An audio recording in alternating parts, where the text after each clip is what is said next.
Railway का नया update जो कि रेलवे की सभी भर्तियों में लागू होने वाला है। जय हिंद, राम राम, सभी का बहुत बहुत स्वागत है। आप सभी बिल्कुल सही सुन रहे हैं। रेलवे का नया अपडेट जारी हो गया है जो कि रेलवे की सभी भर्तियों में लागू होगा, चाहे फिर वो रेलवे एएलपी की भर्ती हो, चाहे फिर वो आपकी ग्रुप डी की भर्ती हो, चाहे फिर आगे आने वाली कोई भी भर्ती हो, आरपीएफ कांस्टेबल, आरपीएफ एसआई या फिर एक्सेट्रा की किसी भी भर्ती में आप इस रूल को अप्लाई कर सकते हैं। बाकी सरकार के द्वारा इस रूल को लागू कर दिया गया है। ये लागू किस दिन से होने वाला है, सारी डेट बता दी गई है।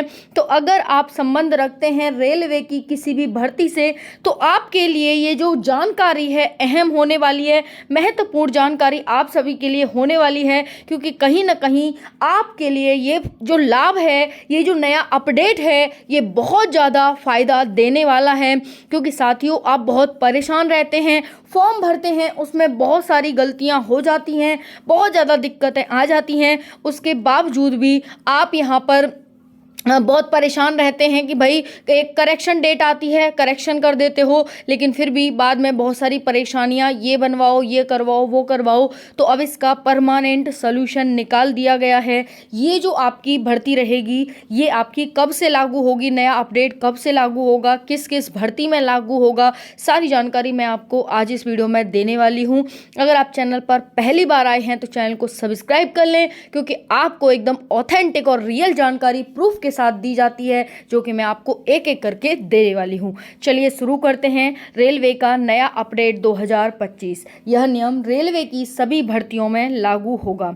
सभी देख लो, अपना अपना फॉर्म चेक कर लो। तो नया अपडेट मैं आपको बताऊंगी साथियों, बने रहिएगा और आप इस तरह से कर जाएंगे कि हे भगवान, ये क्या जुर्म है। जुर्म नहीं, अच्छी बात है। चलिए, तो जब हम रेलवे की वेबसाइट पर जाते हैं तो हमें कुछ इस प्रकार से देखने को मिलता है। Railway recruitment board, ministry of railway, government of India, इस तरह से साइन देखने को मिलेगा।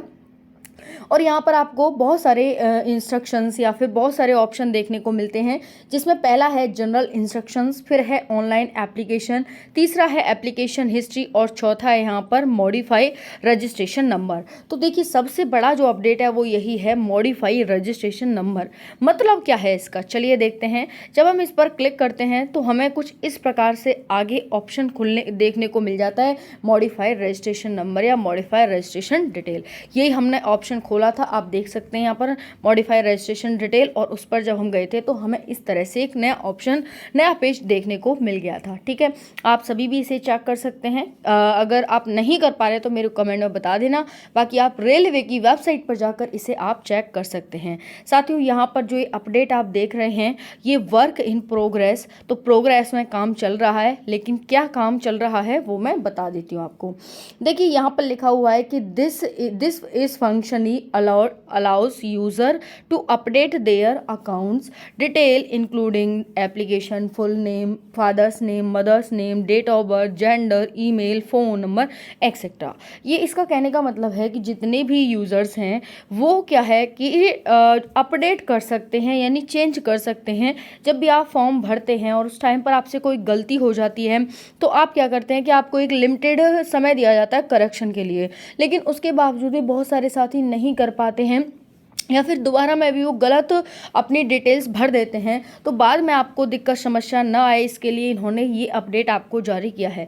इसमें कह रहे हैं कि आप एप्लीकेशन फुल नेम में चेंज कर सकते हैं, फादर नेम में, मदर नेम में, डेट ऑफ बर्थ में, जेंडर में, ईमेल में और फ़ोन नंबर में आप चेक कर सकते हैं। ठीक है जी। और ये किस किस भर्ती में लागू होने वाला है, तो भाई ये जो है ना आपका, वो ऑल वैकेंसीज़ में लागू होने वाला है। किस किस में साथियों, तो भाई आपका ये ना ऑल वैकेंसीज़ में लागू होगा। जितनी भी आपकी वैकेंसी है रेलवे की, उन सभी में लागू होगा, इंक्लूडिंग एएलपी। जी हाँ, बिल्कुल सही सुन रहे हैं। जो आपकी एएलपी की नई वैकेंसी आई है लगभग 10,000 पोस्ट पर, इसको लागू करते हुए ये सभी पर लागू होगा। और ये आपका प्रोग्रेस में चल रहा है, चाहे आप यहाँ पर आरपीएफ कांस्टेबल, आरपीएफ एसआई आगे वाली भर्ती में, या फिर साथियों आप किसी भी भर्ती से संबंध रखते हैं रेलवे की से, तो आप इन करेक्शंस को कर सकते हैं। आपको दिक्कत क्या क्या होती है कि बाद में आप एफिडेविट बनवाते घूमते हैं, ये वो फलाना करवाते घूमते हैं। इससे अच्छा है कि भाई आप अपनी डिटेल में चेंज ही कर दीजिए। देखिए ये यहाँ पर बताया गया है कि the updated information will be applicable for the all future. All मतलब ये है ना, सभी ऑल आने वाली भर्तियों में, आगे आने वाली भर्तियों में, फ्यूचर में आने वाली भर्तियों में एलिजिबल होगा। ये जो आपकी फ़िलहाल में चल रही हैं उनमें कोई भी चेंज नहीं करेगा, क्योंकि बहुत सारे साथियों ने एफिडेविट बनवा लिया होगा, फिर वो किस काम करेगा। इसीलिए इन भर्तियों में लागू न हो करके आगे आने वाली भर्तियों में ये लागू होने वाला है। तो कह रहा है कि that user has not yet, यानी अभी लागू नहीं होगा, अभी आप अप्लाई नहीं कर सकते। However it will not affect or override the detail submitted for the postage the user has already applied to. मतलब यही कहने का मतलब है कि जो आप कर चुके हैं उनमें नहीं होगा, अब आगे आने वाली जितनी भर्तियाँ होंगी उनमें आप ये सब करेक्शंस कर सकते हैं। ठीक है, और ये कब आपका वो हो जाएगा, लागू हो जाएगा कब से? तो 18 अप्रैल से आपका ये लागू हो जाएगा साथियों। ये आपको पूरी अपडेट देनी थी कि 18 अप्रैल से आपका ये जो नियम है, ये जो कानून है वो लागू हो जाएगा और आप सभी बदलाव कर सकते हैं। अब आपको ज़रूरत नहीं है एफिडेविट वगैरह बनवाने की। यही रेलवे का नया अपडेट है। अपडेट कैसा लगा कमेंट में ज़रूर बता कर जाइएगा, और वीडियो पसंद आई हो तो लाइक ज़रूर करना, चैनल को सब्सक्राइब करना साथियों। राधे राधे।